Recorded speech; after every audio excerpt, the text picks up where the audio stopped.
We have nothing to boast. Wala kaming pwedeng pagyabang. Wala kaming angkinin na sariling amin. Lahat ng mga bagay na meron po kami ay isang pagtitiwala ng iyong biyaya, ng iyong magandang loob sa bawat isa. Lahat po kami dito, Panginoon, ay nangangailangan ng iyong pagmamahal, ng iyong pagpapatawad, ng iyong pagtataguyod sa hirap na minsan dinadaanan sa buhay. Alam namin, ikaw lang ang tanging pag-asa. Ikaw lang, Panginoon, ang gumagawa ng paraan para kami hindi lang mabuhay, para magkaroon ng masaganang buhay.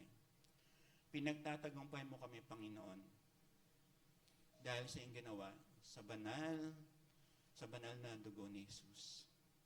Pinagtatagumpay mo, Panginoon, in spite, Lord God, ng mga challenges, mga pagsubok sa mundong ito, na pwede kami mag-give up, pwede nang sabihin tao lang.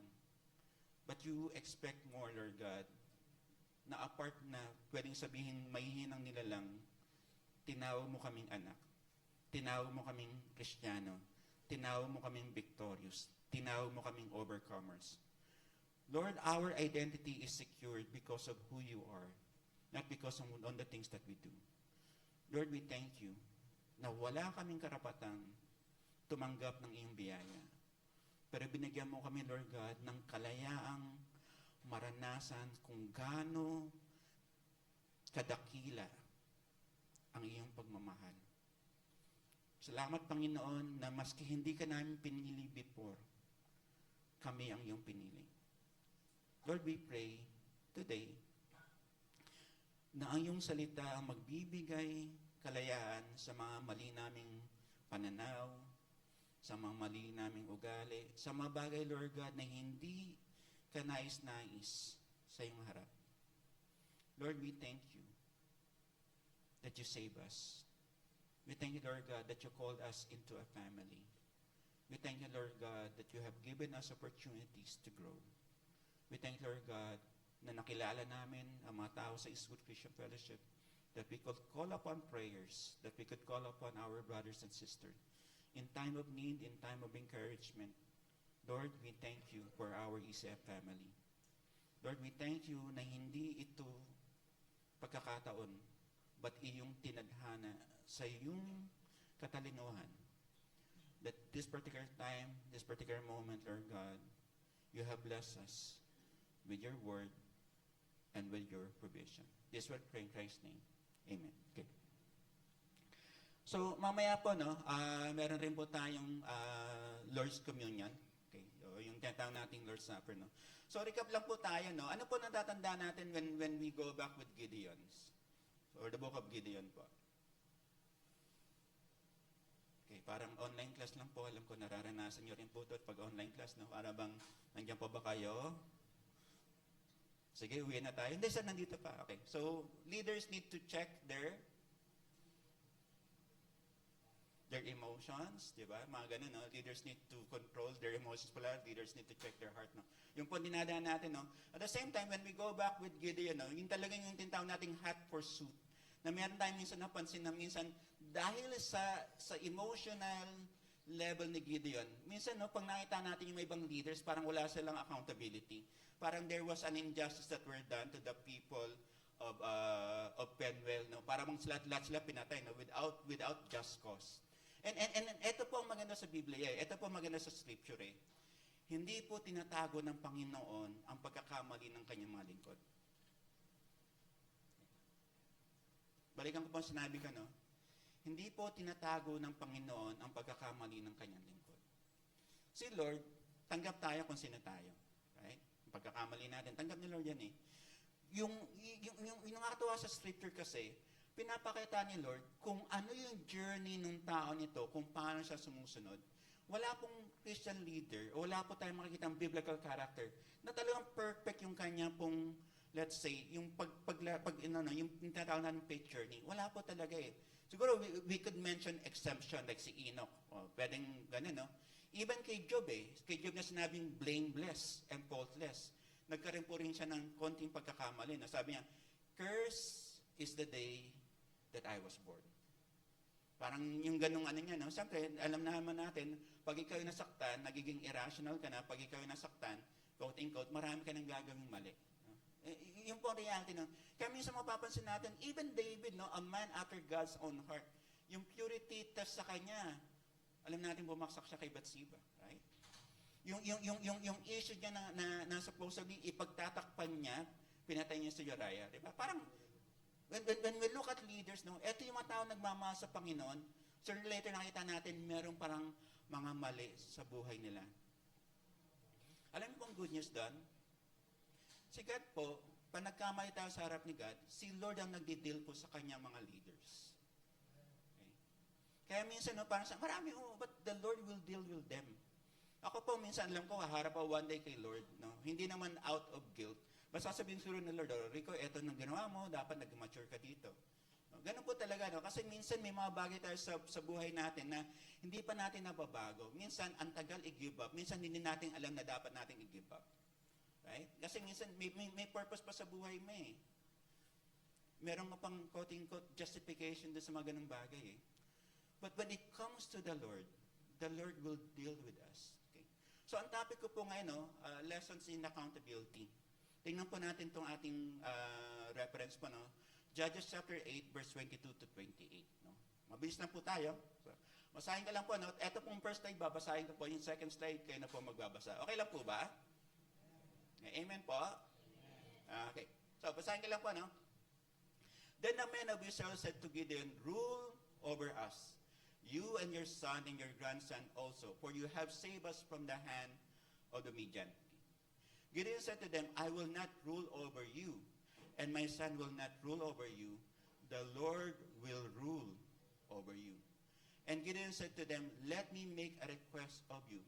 Every one of you, give me the earrings from his spoil, for they have golden earrings because they were Ishmaelites. And they answered, we will willingly give them. And they spread a cloak, and every man threw in the earrings of his spoil. Okay? Next slide po, pakibas po. 1, 2, 3, go.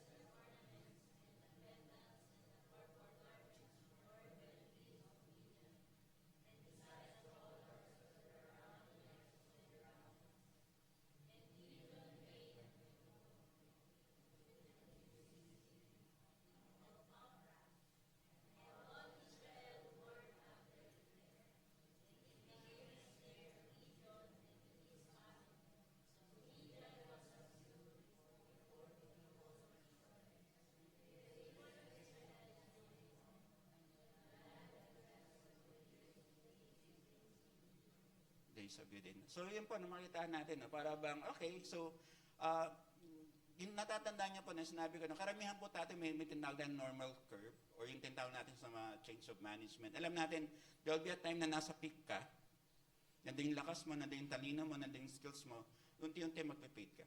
No? Parang sila Michael Jordan lang naman yan eh. No? There were a time na supposedly sobra galing nila, no? Naka-6 na rings, sooner or later, nag-retire, then unti-unti nakita natin, no? Maski nag-retire siya, bumalik ulit siya sa retirement, nag-play sa Washington Wizards, pero hindi na siya ganun kagaling. Even Efrain Bata Reyes, no? Alam natin, magaling sa Efrain Bata Reyes, ang dami ng college, but sooner or later, alam natin, no? Lahat tayo, marireach natin yung peak, tapos sooner or later, magkakaroon tayo ng decline. Yung po ang bahagi po ng buhay natin. Tayo po, lahat, quote-unquote, pinanganak, mamamatay rin po. But there will be a time na marireach po natin yung peak natin, no? In psychology po, no, karamihan po ng brain development ng isang tao at the age of 25. So, sino po dito yung more than 25? Okay. Salamat po sa katotohanan na inyo pong sinasabi. Okay.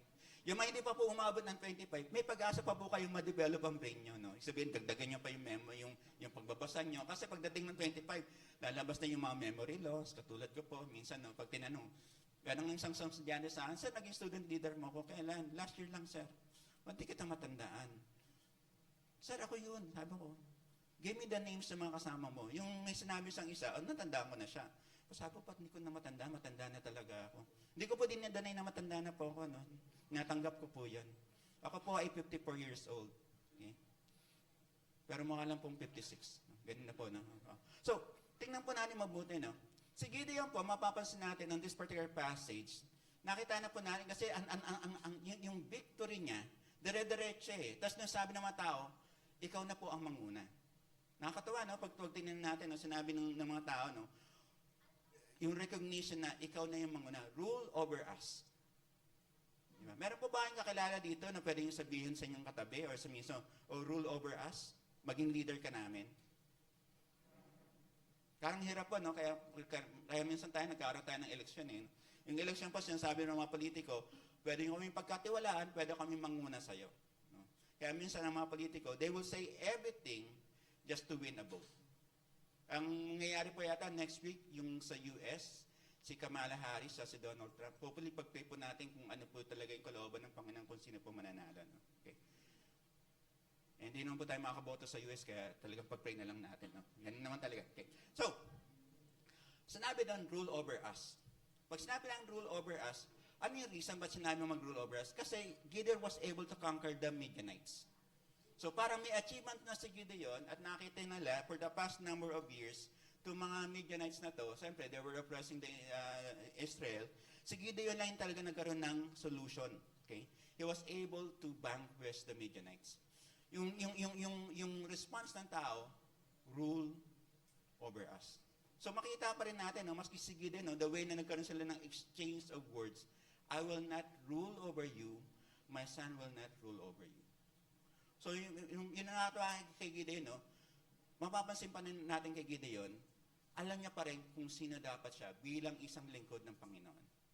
Right? So tingnan po natin, no. So ito po ang ating big idea. Leaders need to be accountable before the Lord. So, pupuntahan po natin kung anong meaning ng accountability or accountable. No? Lahat po tayo, bilang isang namumuno o pinuno, lahat po tayo may accountability.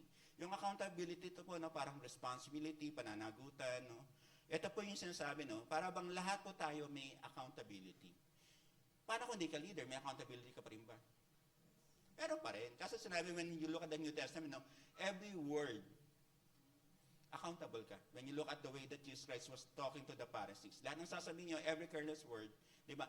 Kung paano yung i-judge ng ibang tao, ibabalik rin sa inyo yung judgment na yun, yung measurement na yun, yung carelessness na yun. Okay? So, yun po yung word na natin matandaan, yung word na accountability. Lahat po tayo may responsibility po sa mga decisions natin, sa mga sinasabi po natin. No? So, tingnan po natin, ano po ang accountability? Okay. Ang accountability po, the quality or state of being accountable, especially an obligation or willingness to accept responsibility or to account for one's action. Ito pong reference natin, nasa Merriam-Webster, okay, dictionary, accountability po. No? Another term na pwede po natin masabi, no? Another reference po itong sa Investopedia. The term accountability refers to the acceptance of responsibility for honest and ethical conduct towards others. So, nakita po natin, no, yung accountability pala, hindi pa lang pa siya para bang word na pwede mong sabihin. No? Meron pala siyang mabigat na kahulugan. Tama po. Ang ginawa ko po, kasi dahil lang tuturo ng ethics sa mga estudyante ko, sinabi ko, ano pinagkaiba ng count? Accountability at accounting. Tinanong ko po sa mga estudyante, sabi, marami silang sagot. Sabi ko, yung count kasi, you designate a value. You begin with 1, 2, 3, 4, 5, and you designate a value. Okay? Pagdating sa accountability, okay, yung value na yon, na quote-unquote designated, you basically are responsible for that value. Sino po dito may asawa? Taas po ang kamay. Tinignan po sa Michael tsaka si Grace, baka hindi po magtaas. Okay. When we say that, di ba, minsan, dahil pinili mo tong babae na to, o tong lalaki na to na maging bahagi ng iyong buhay, tong iyong sinisinta, na, sinasabi mo, meron kang, tong babae na to, lalaki na pinili mo, meron tong value, meron tong halaga sa'yo, na tong value na to, aalagaan mo for the rest of their lives. Yun po ang tinatawag natin accountability. You are responsible for that value. So tayo po, nung tutusin natin, no, nung pinili po ni Yenny si Micah, hindi nag-react. Okay. Nung pinili pala ni Micah si Yenny, sabi ni Micah, itong babae na to, okay, maganda, mukhang maputi, mukhang magaling kumanta, mukhang kasyan naman. pinagkaiba niya sa may ibang babae na maganda, maputi, at mukhang mabait? At mukhang mayaman. Ganun yun.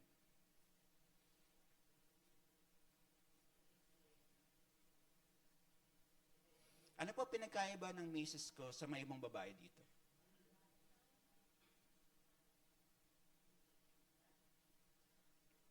I'm gonna tell you the big difference. Handa na po ba kayo?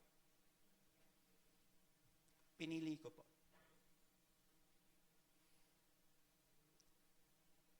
When I say pinili ko, out of the many girls na pwede mong makilala, kasi pwede ka pang makakilala after Joppy. Pwede pa right? Marami ng babae dyan right? Pwede. But you came to a point na sinabi mo, pinili mo, na regardless kung meron pang darating na babae, dito na ako. Ganon rin naman sa lalaki. Or din rin sa babae. Regardless kung ilang pang lalaki ang darating at mandiligaw, dito na ako. The moment somebody made a choice to choose you, that person elevated your value. Inangat nung tao na yon yung value mo dahil ikaw ay pinili. Kasi we will always have the argument, meron pang mas maganda dyan meron pang mas maputi dyan, meron pang mas magandang boss dyan. True. But the moment that person choose you, sinabi niya, eto ang pinakamahalagang babae sa buhay ko. Eto ang pinakamahalagang lalaki sa buhay ko. The big difference is the choice.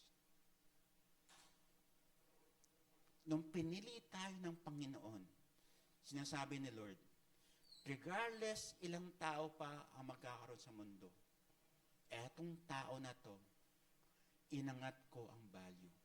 Not because they are good, but because I choose to. Yun po ang power ng gospel. Yun po ang power when somebody choose you, inangat yung value mo. Kasi yung value ng pinili ko po si Joppy, sinabi ko, hindi na siya ordinary na babae, girlfriend ko na. Hindi na siya girlfriend, asawa ko na. Tinaas mo yung value. And that is a choice that we can make. Tama po. Ganon si God sa buhay natin.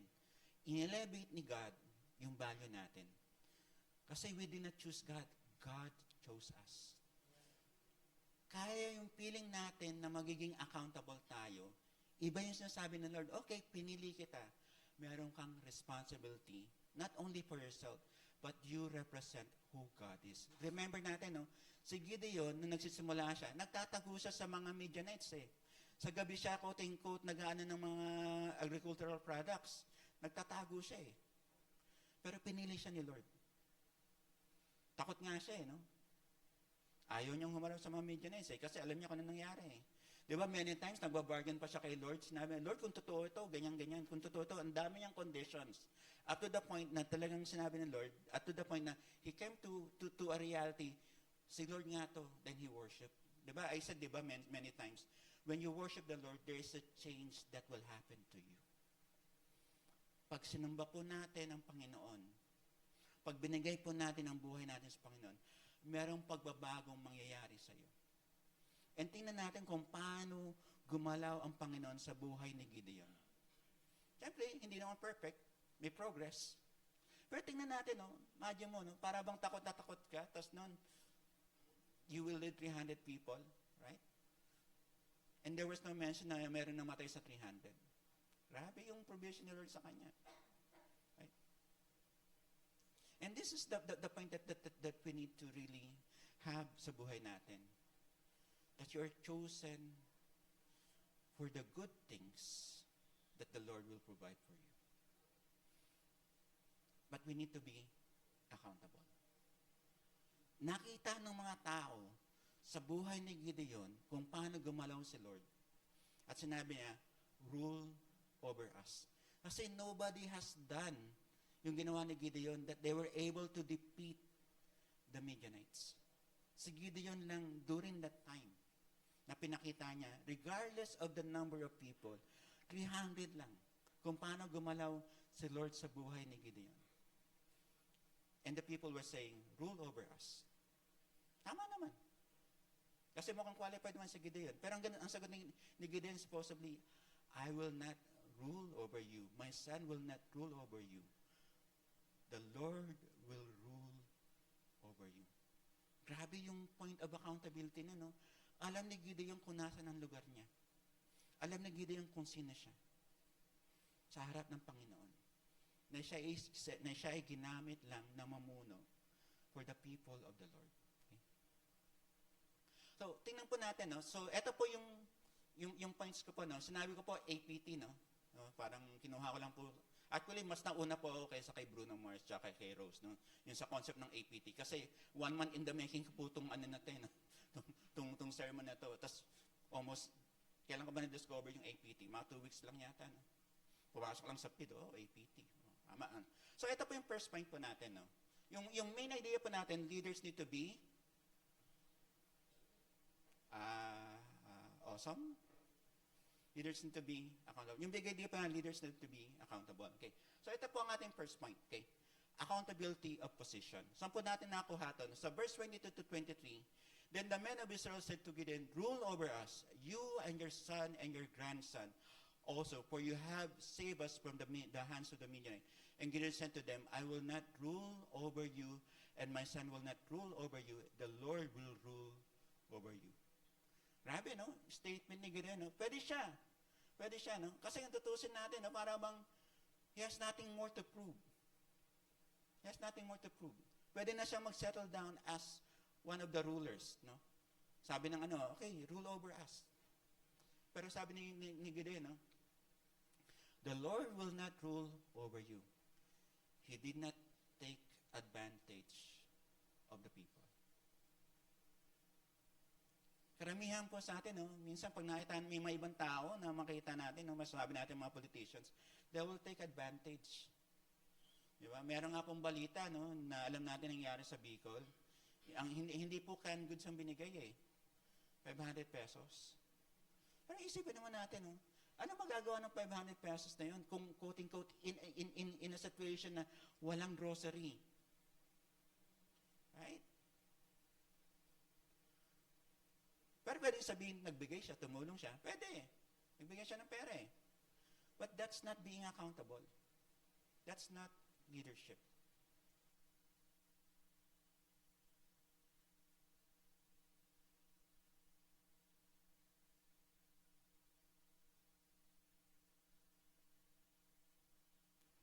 Meron yatang ditong, spy ng politiko sa Bicol.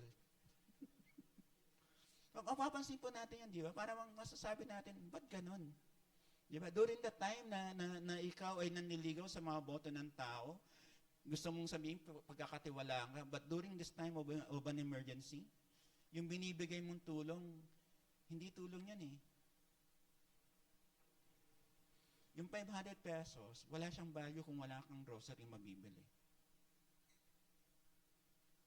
Kasi sarado ang mga groceries Right?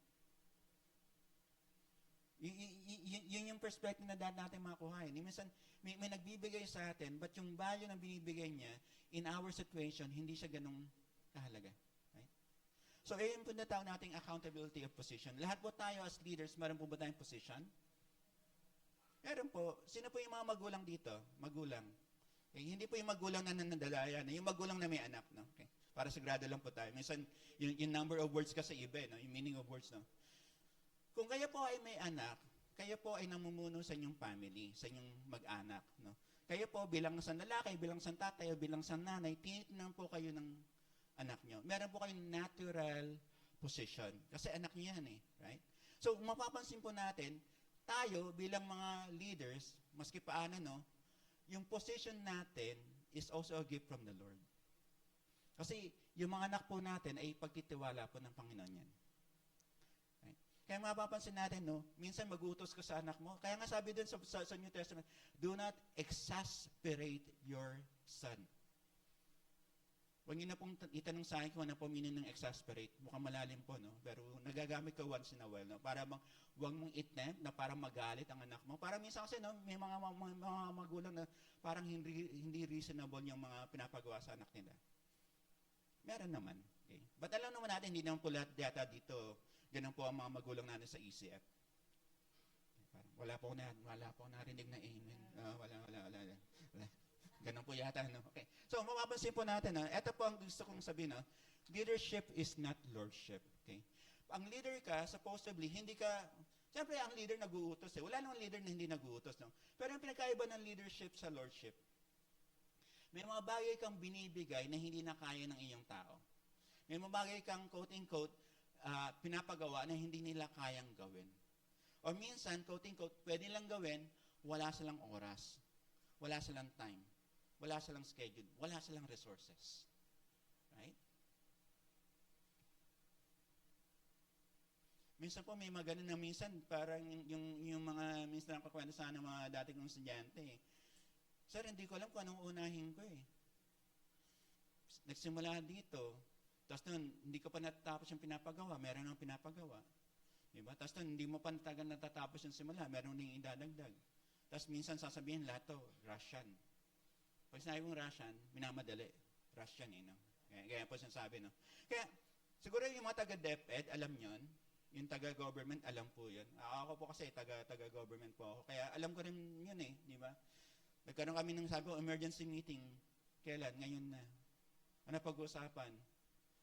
Hindi ko rin alam, pero nag-emergency meeting eh. No? Parang ganun. Parang biglaan na lang, tapos minsan mapuput ka on the spot.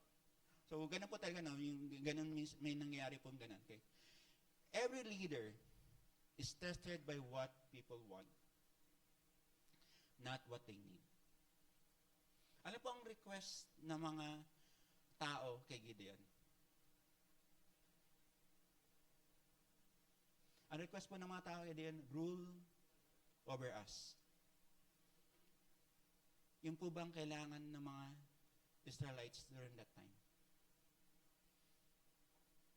When we look at the time of Moses to Joshua, si Joshua kasi nangangayon lang, ang ideal form of government nila is God-centered. That's the reason they have the laws. That's the reason they have the priests. Wala pong concept of king dapat. Pero mapapansin natin as time goes on, nagkakaroon sila ng idea dahil si Gideon ay magaling achiever. Sabi, rule over us. Pero tingnan po natin mabuti, no? Sa ating pong kultura bilang isang Pilipino. Minsan, eto po, no? This is an experience that me and my wife, we always share. Yung observation namin. Pag may mga magulang na may problema sa family, sa anak nila, pinupunta nila sa Christian school or private school. Kasi ina-expect nila itong Christian school or private school, maayos yung anak nila ulit. Tapos na mag-expect sila, ba't ganun? Hindi na ayos ang pag-aaral, ba't ganun? Ganyan. Nagbabayad naman kami. Kung titingnan po natin mabuti yan, no? Para bang, kanino bang responsibility ang pagbabago ng bata? Kasi yung home environment, iba po sa school environment. Kaya minsan, nakita namin, no? Para bang when we sabi ko, yung nga, no? Pag pinag-isipan natin, no? Yung mga mindset na may iba, na mga magulang, pag nilagay mo sa isang Christian school yan, 100% turnaround.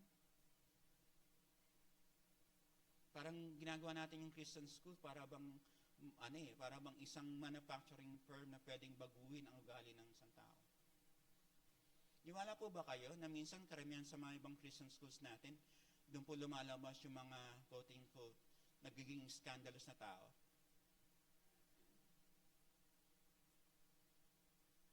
I'm gonna give you a name.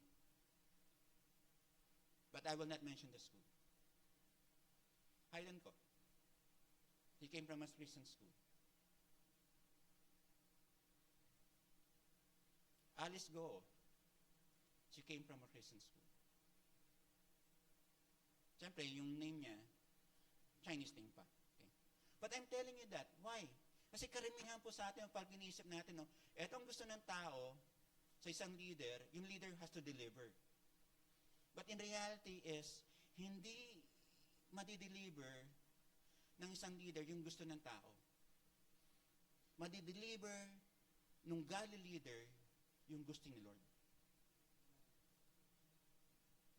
Hindi po lahat ng preaching magiging maayos po sa pandinig natin. Minsan may mga preaching na parang pinapatamaan ako. May mga preaching na dinadaanan dito, nakaka-relate ako. May mga preaching, itong pastor na to, English ng English, mahina naman yung grammar. Itong pastor na to, kumakanta, pero hindi maabot ang high notes. Diba? May mga ganun right? Totoo po ba? Totoo po? Amen po? Aray, aray, aray, aray. Amen, amen, amen. Okay. Ba't po natin dapat alamin to? Ba't po natin dapat pag-usapan? Kasi po minsan yung expectation ng tao, hindi po yun ang pinapagawa ng Panginoon. Right? Yung expectation nyo minsan sa husband nyo or sa wife nyo, minsan hindi yun ang pinapagawa ng Panginoon. Minsan, ako when I try to listen to other people, para bang feeling nila, pag kinasal sila, all of their problems resolved. Meron nang magbabayad ng kuryente, ng tubig, meron nang quote-unquote, mag-aalaga sa mga magulang nila pag tumanda. Hindi po ganun There is something na pinapagawa ng Panginoon that the people will not like. Pag challenge ko po kayo to grow, magugustuhan niyo po ba? Pag challenge ko po sa inyo mag-pray every day, tapos magtanong ako, nag-pray ka ba ngayon? Tapos ang response nyo, hindi pa. Or nalimutan ko. Kasalanan ba, quote-unquote, ng isang Bible study coordinator or minsan ng isang leader na magtanong, kamusta ang spiritual life mo? Hindi. Pero that's the point Sometimes, we expect things na hindi naman yun ang pinapagawa ni Lord sa leader. Yun ang maganda kay Gideon Sinabi niya, I will not rule over you. Ito ang gusto ng tao, hindi. Ito ang gusto ni Lord. Ito yung accountability of position. Alam ni Gideon, hindi sa akin yan. Kay Lord yan. Tama pa? So, susunod po, yung AP1 po natin, accountability of position. Okay. Itong AP2 po natin, accountability of possession. Pakasabi po sa katabi niyang possession. Okay. So, lahat po ng points natin magiging APT1, APT2, APT3. So, APT po talaga. Kailangan kang ipasok yung APT, no? Okay, ito po, basahin ko lang po. And Gideon said to them, let me make a request of you. Every one of you give me the earrings from his spoil. For they have golden earrings because they were Ishmaelites. And they answered, we will willingly give them. And they spread a cloak, and every man threw in it the earrings of his spoil. Okay?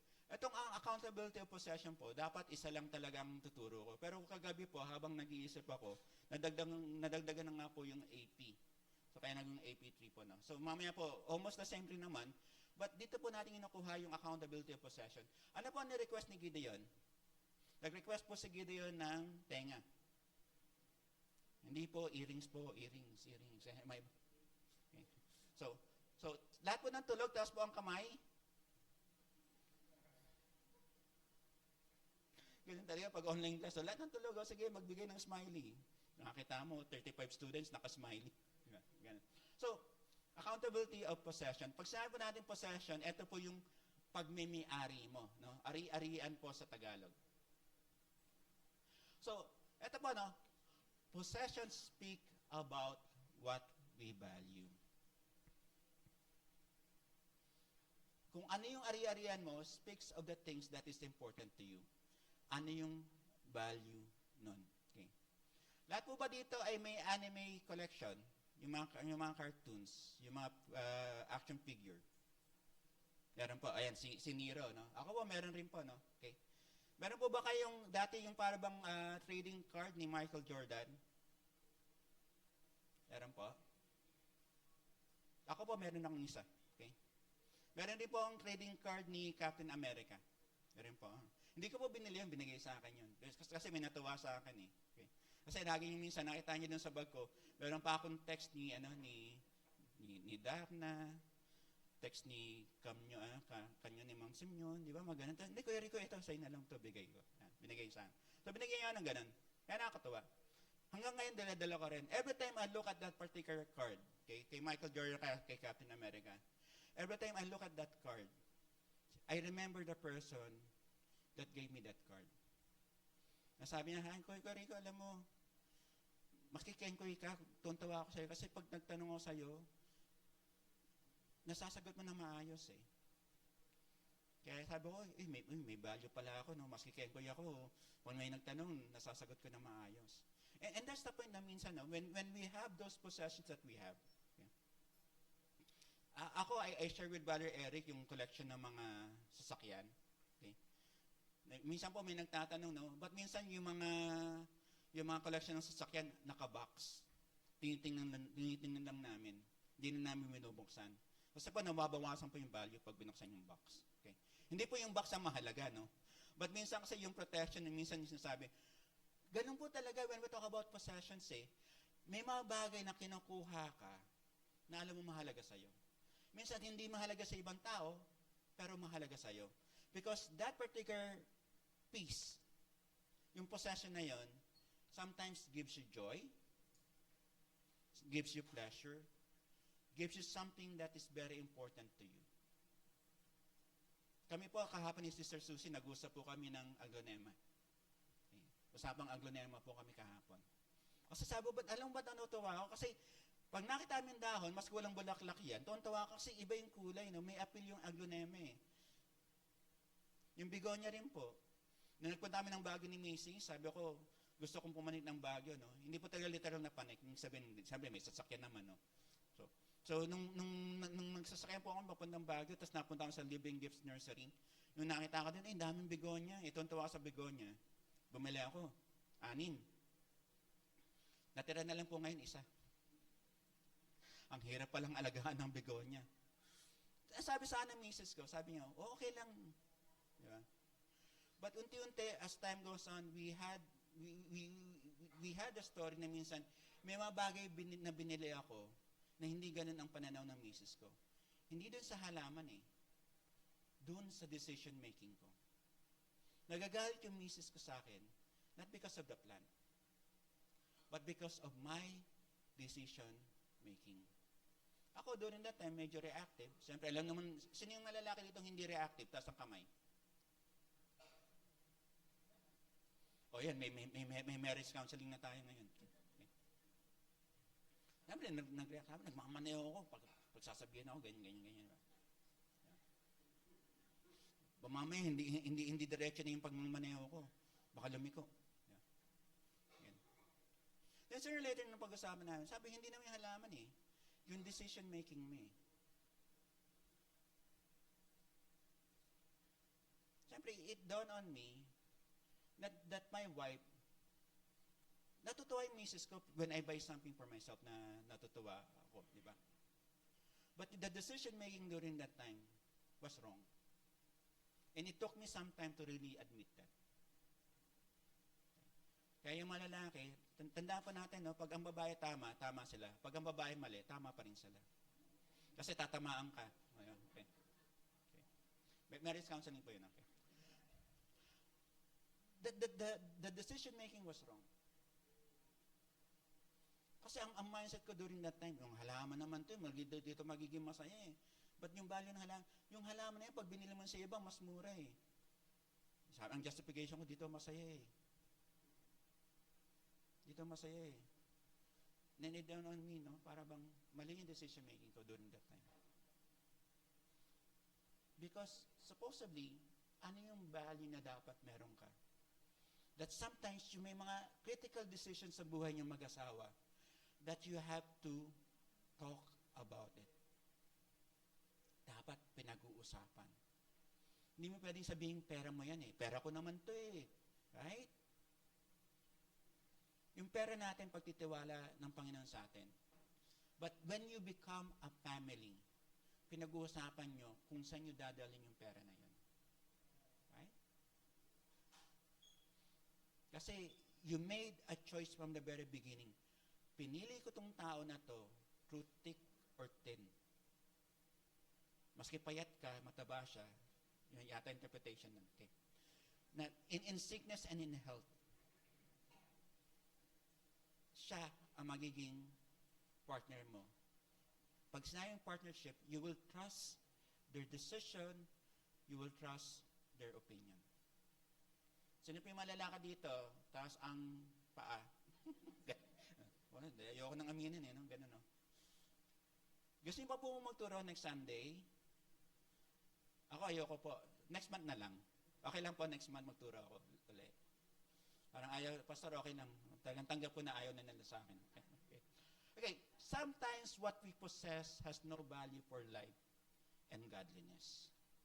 May mga bagay tayo minsan, no, parang dati yung I have more than 5,000 books. Most of them, 95% Christian books. Okay, most of them. Tumingin misis ko, baka 85% na lang siguro. Okay. Nung nagkaroon ng undoy, nabawasan yung mga libro ko. Okay. Yung nagkaroon ng lumipat kami, I have to really give it up. What's the point? Pag kinuha ng Panginoon ang isang bagay na mahal mo, sasabihin mo ba sa Panginoon, Lord, teka muna sa akin to eh. Ito, medyo ano po to, no? Medyo mga totohanan. Medyo masakit lang. Pag kinuhanan ba tayo ng Panginoon na mahal natin sa buhay, do we need to question God? Or do we need to come to a point, Lord, salamat, 30 years of His life na kasama ko, naging masaya ako. But eto ay para sa'yo, hindi para sa akin. Kasi we cannot possess everything or anything in this world. Pag tumanda kami ni Mrs. at wala kaming anak, kanina namin pagkakatiwala yung mga resources namin. Nagtaas si brother sa amin, pero mayaman si brother sa amin. Ganun, no? Pag-isipan ko, bro, yung mga libro ko sa'yo na talaga. Okay. Ganun eh, no? Okay. Bakit po ganun? Kasi sooner or later we come to realize lahat ng mga bagay na binibigyan sa atin ng Panginoon, even things na minsan hindi natin i-acknowledge sa Panginoon, yung talent natin, pwedeng kuhanin ng Panginoon in one way. Right? And that's the thing that we need to understand. Lahat tayo, if we look at it, ano yung mga bagay na mahalaga sa Panginoon, yun ang nagbibigay halaga sa buhay natin. Balikan ko pa yung sinabi ko, no? Anong mga bagay na mahalaga sa harap ng Panginoon, yun ang nagbibigay halaga sa atin. Salvation, mahalaga sa Panginoon yan. Mahalaga rin sa atin. Family, mahalaga sa Panginoon yan. Mahalaga rin sa atin. Integrity, mahalaga sa Panginoon. Mahalaga rin sa atin. So if we look upon the values of God, then we become godly. Okay. Kuha pa natin, no? Ano po yung first point natin kanina? The accountability of possession. Yung pangalawang point natin, accountability of possession. Okay. So, nakita po natin, no, yung sa verse 24 to 25, nag-request po si Gideon ng ginto sa mga earrings na mga Ishmaelites. Ang tanong ko, no, para bang during that time that they were able to conquer the kings nung Midian, okay? During that time that they were able to go to war, no? Yung digmaan nila, okay? Meron po bang nakuha sa Gideon na mga spoils of war? Remember, nakuha niya po yung kabayo, nakuha niya po yung parang sa ginagamit sa kabayo. Nakuha niya yung crowns. Meron po nakuha sa Gideon when we try to look at the story. Okay. Mapapansin natin, no, even though Gideon was saying, I will not rule over you, but he made a request to the people. Yung bang request na yon, Is it cultural, biblical, or is it personal? Is it cultural, biblical, personal? Sinabi niya po dito, and Gideon said to them, let me make a request of you. Every one of you, give me the earrings from his spoil. Okay? For they have golden earrings because they were Israelites. So, alam natin, tama yung sa accountability position eh. I will not rule over you. The Lord will rule over you. Pero when we try to imagine this, okay, alam ko, kay Lord kayo, but pwede ba akong quote-unquote makakuha maski konting kusing? Kasi, kung tutusin, kailangan ba ni Gideon ng gold?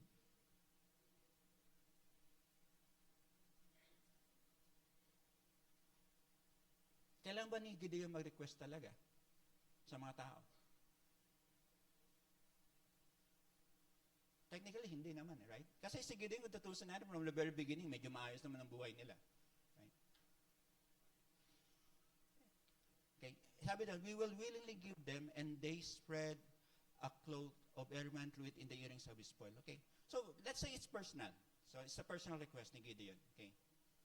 Saan mo dadalhin yung personal request na yan? Kasi makikita natin, no, in the following verses, ano ba ginawa ni Gideon? Ginawa niya ng ephod. Okay. Ito po yung, hindi po product ng Apple yung ephod, no? Okay. May iPad po, pero may earpod, no? But hindi po. Yung ephod po, magdadaanan po natin mamaya, no? So, mapapansin po natin dito, no? Even Gideon, siguro sinabi niya, oh, marami naman to siguro.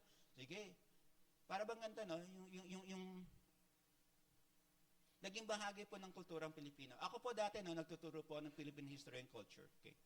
Karamihan po ng ating mga katutubo, yung ating po mga naunang mga pinuno, nung we were conquered by the Spaniards, karamihan ng mga Maharlika, ang ginawa ng mga Spaniards, gumawa sila ng plaza, tapos na yung mga Maharlika within the place ng plaza. Okay. So, saan po kumukuha ng tax yung mga Spaniards? Doon po sa mga Maharlika, doon po sa mga tao po, no? Ang nangyayari po niyan, this was a story, no, na para bang nangyari, yung nature ng Pilipino before the Spaniards came, wala tayong masyadong means of corruption. Why? Kasi sa Código ni Baragtas, di ba? Parang Middle East eh. Pag ikaw nagnakaw, nagagawin sa'yo? Puputulan ng kamay, right? Pag ikaw pumatay, di ba? Yun yung sense of morality natin eh. But when the Spaniards came at nilalagay itong mga Maharlika na to within the plaza, some of the Maharlikas, kasi sila yung nagko-collect ng tax ng buwis, doon tayo lumabas na ng unti-unti. We were exposed to corruption. Hindi po biblical truth yung sabi ko sa ganun, no? That is part ng Philippine history lang po. Okay. So, bakit ko po kailangan sabihin yun? Kasi, when we look at it, what happens to Gideon? Tama naman siya sa accountability position eh. But sa possession, sometimes there are things in our lives na minsan, meron ka na, gusto mo pa. Meron ka na, gusto mo pa. Meron po bang, quote-unquote, satisfaction ang taong selfish? Ang taong may greed? Wala. Kaya minsan, pag tinitingnan natin, no, when we look at our Facebook reels, ang ganda-ganda ng asawa nila, pang Miss Universe na, tapos nagkakaroon pa ng cheating. Diba? Because the heart is always the problem. Tung nakita natin, like I said, with respect to Gideon, we know ginamit siya ng Panginoon, pinili siya ng Panginoon, but they are not perfect examples. Wala po tatayong leader na may perfect example po dito. Wala po talaga. Biyaya lang talaga ng Panginoon. Kaya when we read the scriptures, minsan yung idealism natin mawawala eh. Ba't niya ginawa yun? Kasi the main reason, tao siya at may kasalanan pa rin. Even though we are saved by the Lord, pinatawad tayo ng Panginoon, past, present, and future sa mga kasalanan natin. Tama po? Tama po? Once for all eh. But walang guarantee na hindi tayo magkakasala in the future. Maski mahal mo ang Panginoon, walang guaranteeing hindi ka magkakasala sa Panginoon. Pero alam niyo ang good news? Maski alam niya na masasaktan natin ang Panginoon, tanggap pa rin tayo. Mahal pa rin tayo. Kaya ngayon pagmamahal ng Panginoon, unconditional. Maski feeling mo deep inside, niloloko mo ng Panginoon, mahal ka pa rin. Pero siyempre, work na ng Holy Spirit na pinaparamdam sa'yo, parang niloloko mo na yata ang Panginoon. Mahal ka pa rin. Ganon. Grabe, no? Ganon tayo kamahal ni Lord. When we look at Gideon, sabi na, mukhang may selfishness na yata si Gideon dito eh. Okay. Leaders can ask people to give, not force people to give. Pwede tayo mag-request. But we can never force people to give. Yesterday po, napunta si Brother Melchor sa bahay. And we talk about things. No? Sabi ko, minsan tingnan mo ang kulto. Tingnan mo ang kulto. Minsan they will never mention something about giving. But, quote-unquote, pag tingnan mo yung practice nila, there is some sort of giving. Na minsan, pag hindi mo binigay yon, tanggal ka na sa kanilang organization. Pag hindi ka naging faithful sa stewardship mo, tanggal ka na. Right? Dito sa ECF and most of the Christian church that I know, minsan hindi ka nagkaroon ng stewardship for 1 year. May nagtatanggal ba sa atin? 1 week? May nagtatanggal ba sa atin? Wala. You know why? Because you need to come to God as you are, as who you are. Lord, struggle ka pa te. Sige lang, worship ka pa rin. Lord, hindi ko pa nag-give up te. Sige lang, worship ka pa rin. Kasi it's better that you are in the house of the Lord and be transformed by grace and truth. Rather than outside of the house of the Lord. Sino magbabago sa'yo sa mundo? Yung tunay na pagbabago begins in the house of the Lord. Minsan, there's something in you na struggle ka kasi nakakahiya eh. True. That's part of human nature. Totoo, tanggapin natin yun. Pero maganda when you worship in the house of the Lord does not judge you eh. Dahil mahina ka, dahil nagkasala ka eh. The Lord accepts you for who you are. Binayaran na nga eh. Past, present, and future. Hindi tayo lahat maayos ang ating relationship sa ating pamilya. Hindi tayo lahat maayos ang relationship sa sarili. Hindi tayo lahat maayos ang relationship sa mga leader natin. Hindi tayo lahat maayos. Pero inaayos tayo ng Panginoon. At ang pag-aayos na yun always begins in the house of the Lord. Kung gusto maayos ang buhay mo, begin at the house of the Lord. I believe naman dito sa ECF, nobody will condemn you. Kasi they know na forgiven din sila. They know na grace rin ang nagpapatatag sa kanila. We don't tolerate sin. But we accept grace as part of the process of transformation. Papa natin. What you ask from the people is accountability to the people. People will always expect proper use of resources. Okay? So ito na po, yung AP1 natin, ano po yan?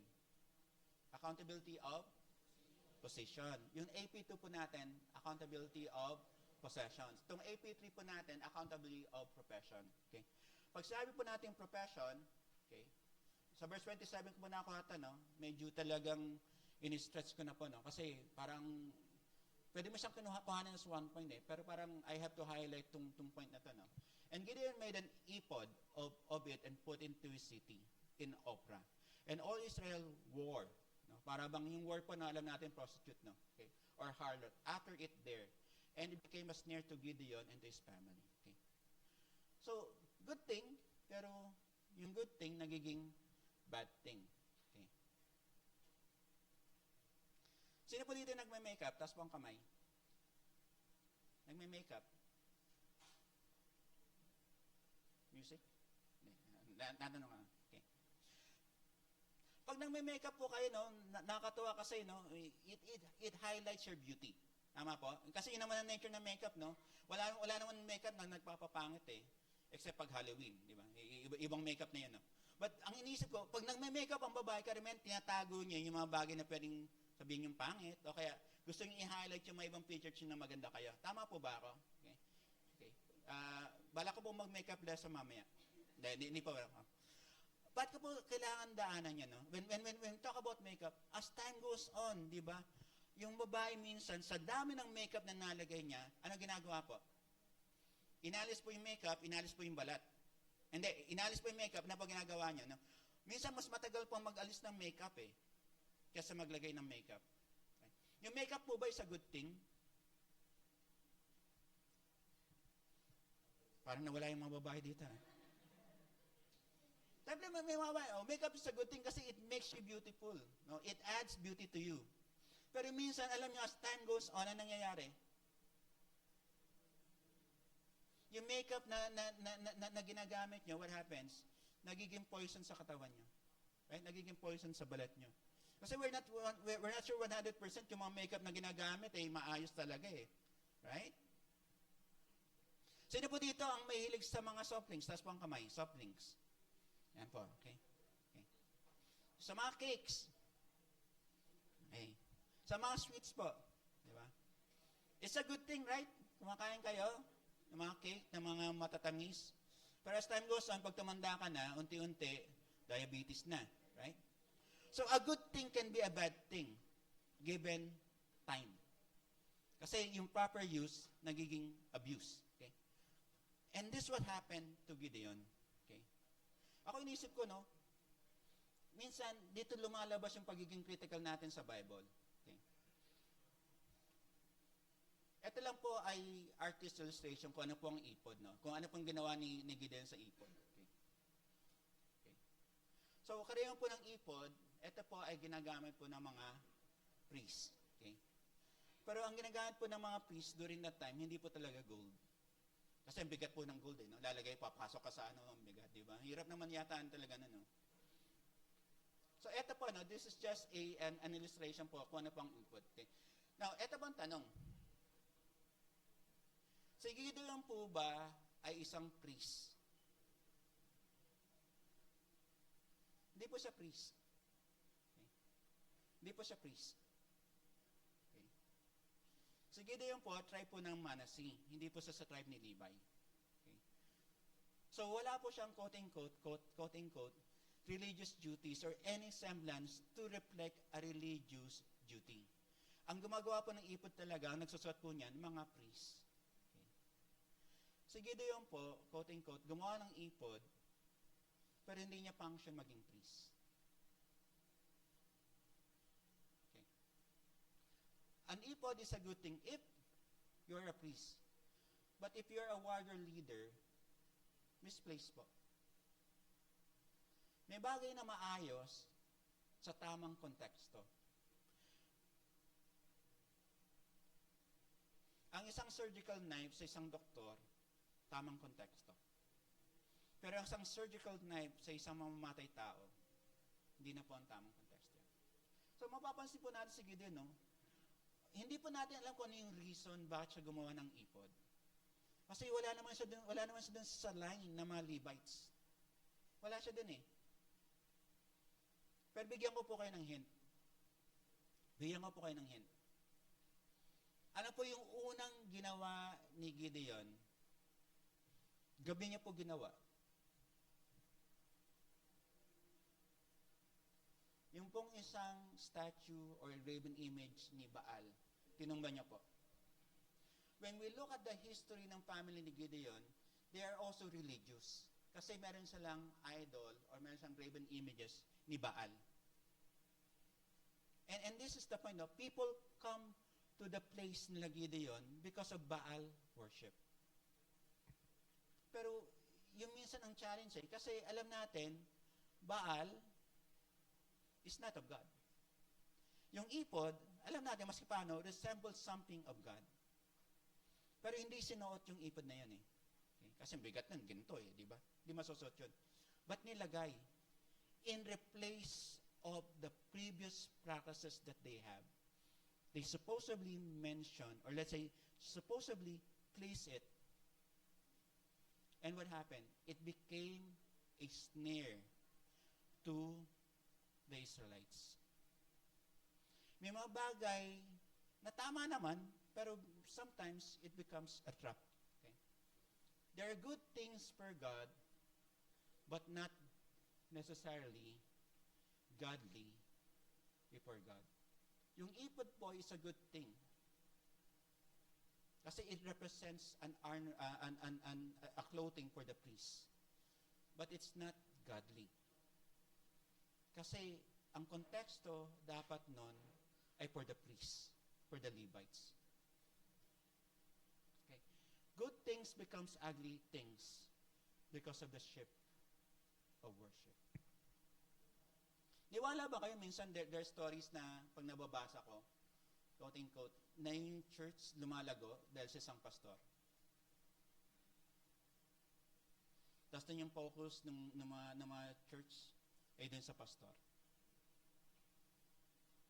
Tapos pag nawala yung pastor na yon, the church supposedly goes down.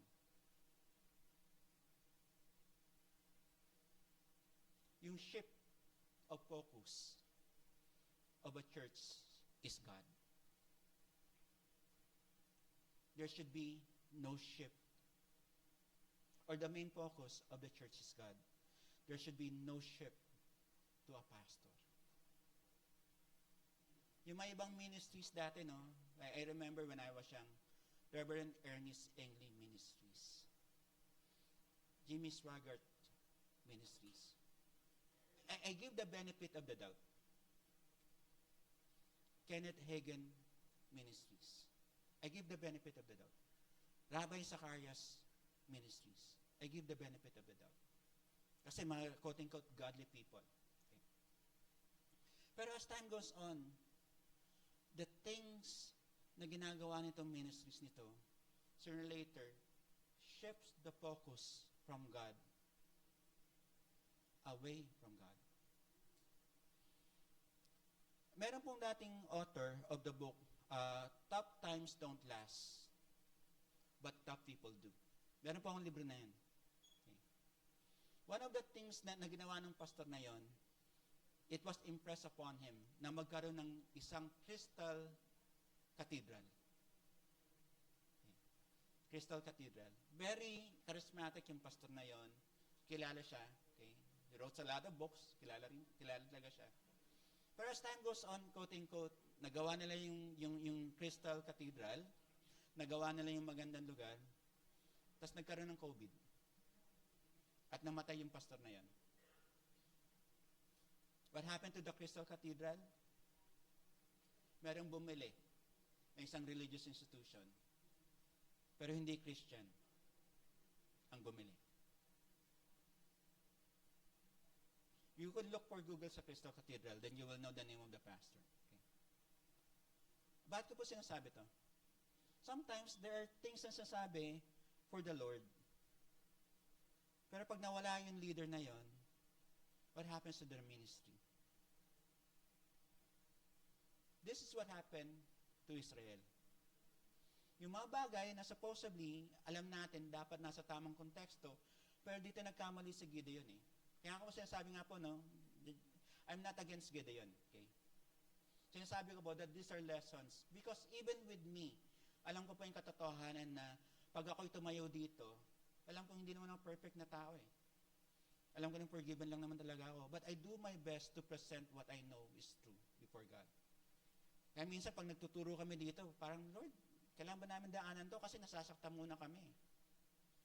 Talk about purity of heart. Sasaktan kami. Talk about integrity. Nasasaktan kami. Talk about being peace-loving. Nasasaktan kami. Talk about family. Nasasaktan kami. Why?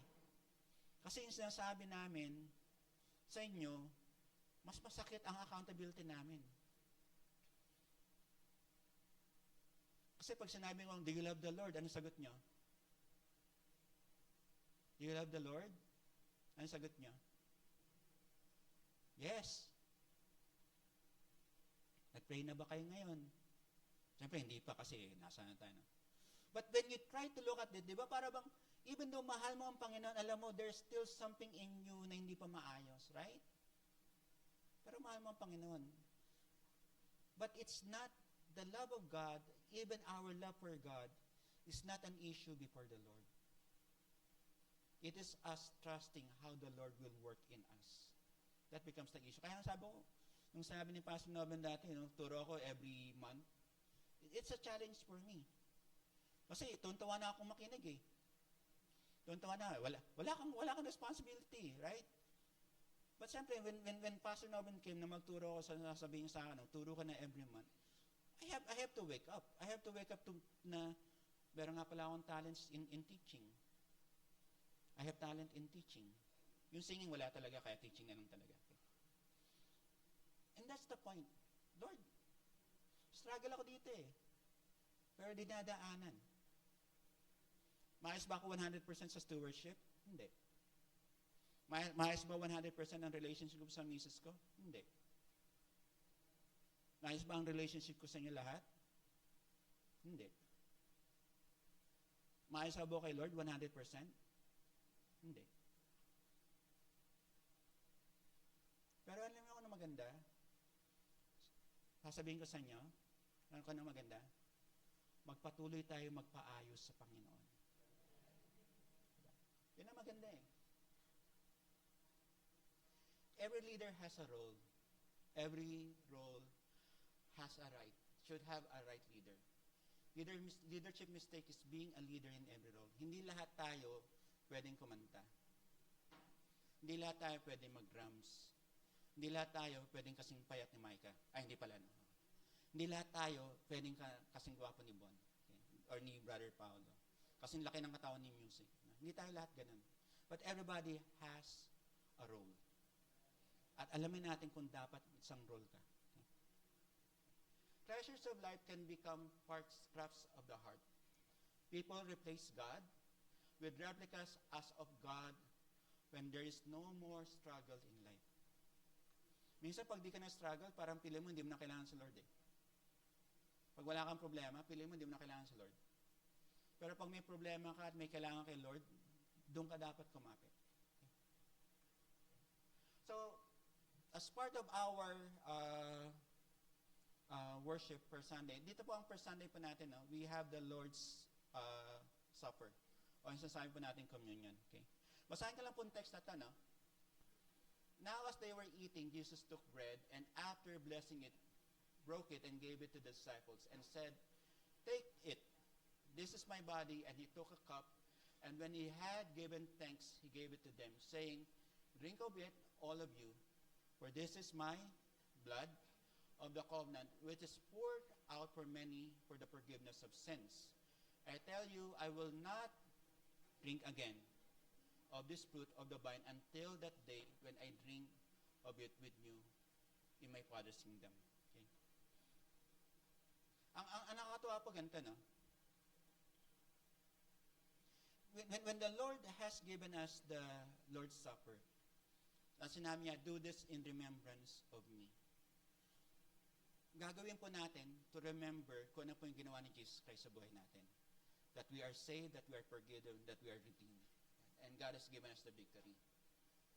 Pero bigyan ko lang po kayo ng para bang ano, no? Para bang kung kayo si Jesus Christ and you withheld the opportunity for you to drink, ano po ibig sabihin nun sa atin?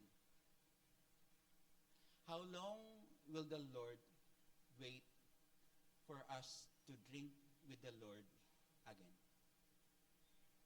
Kasi the Lord's willing to wait. At alam niyo, yung fullness of joy natin, when we come to the Lord one day, pag kinuha na tayo ng Panginoon, then we will drink together. But as of the moment, sabi ng Lord, "Do this in remembrance of me." But apart from remembering, I'm looking forward to drink with the Lord. Siguro po, yun yung desire ng kada Kristiyana, no? Lord, we know that you will wait. But we are looking forward to drink with you in person. Ganun sa Lord. The Lord is willing to wait for us to come together before Him. One day, pag nasa langit na po tayo, pag nasa presence tayo ni Lord, siguro, no? Lord, why do you need to wait? Kaya mo namang uminom sa langit. At meron pang mga ibang Kristiyano sa langit. Why are you willing to wait for us?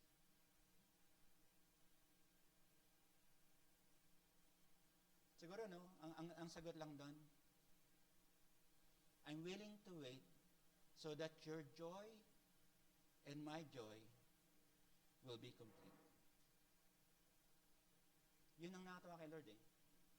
I'm willing to wait so that your joy and my joy will be complete. I would like to ask the elders to pass the elements po, no? And let's be in an attitude of prayer. Okay? Let's pass the elements po, yung bread, even yung cup po.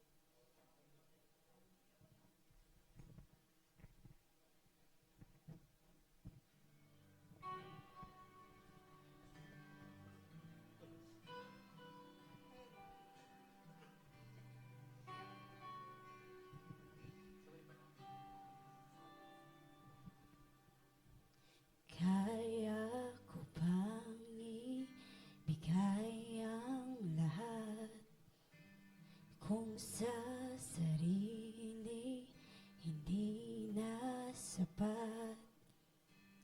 Kay raming kulang di kayang punan.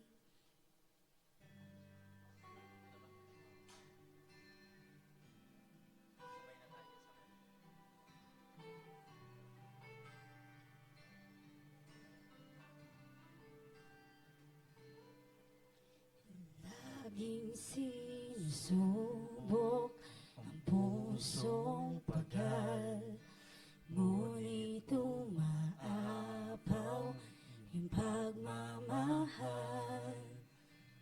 Kay raming kulang ang iyong pinunan. Ngayon pa ba magdudura? Katapatan mo ay subok na.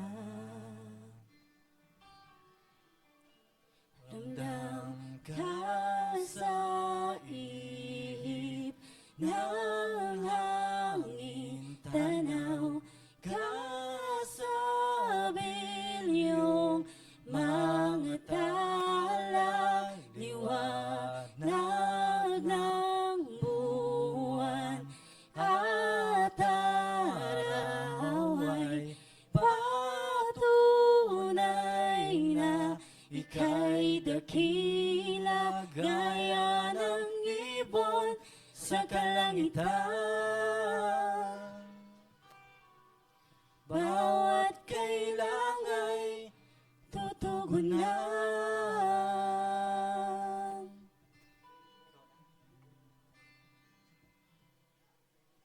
Sabihin mo lang ang iyong salita, Handang makinig at sa'yo'y magtiwala. O aking Ama, sa'yo lang aasa. Ilumin mo ang pagdududa. katapatan mo ay sapat na. Ramdam ka sa ihip ng hangin, tanaw ka sa bilyong mga tala, liwanag ng buwan at araw ay patunay na ika'y dakila gaya ng ibon sa kalangitan. Ikaw ang tanging kailangan.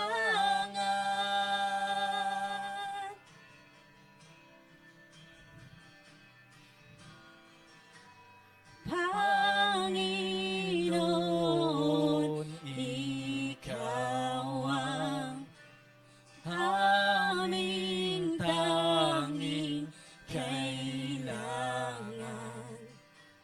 Walang hanggan at tunay ang iyong katapatan. Panginoon,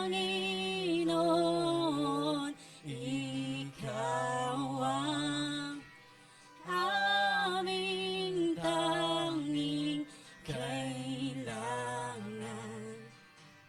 Walang hanggan at tunay ang iyong katapatan.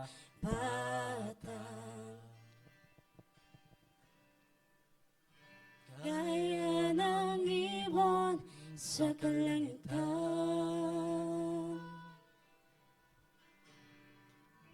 ikaw ang tanging kailangan.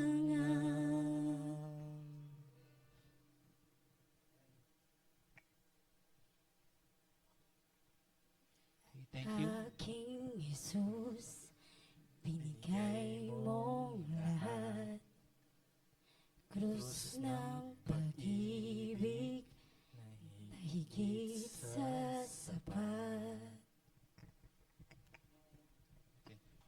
So round 2 po, no? Thank you, Brother Mike and Sister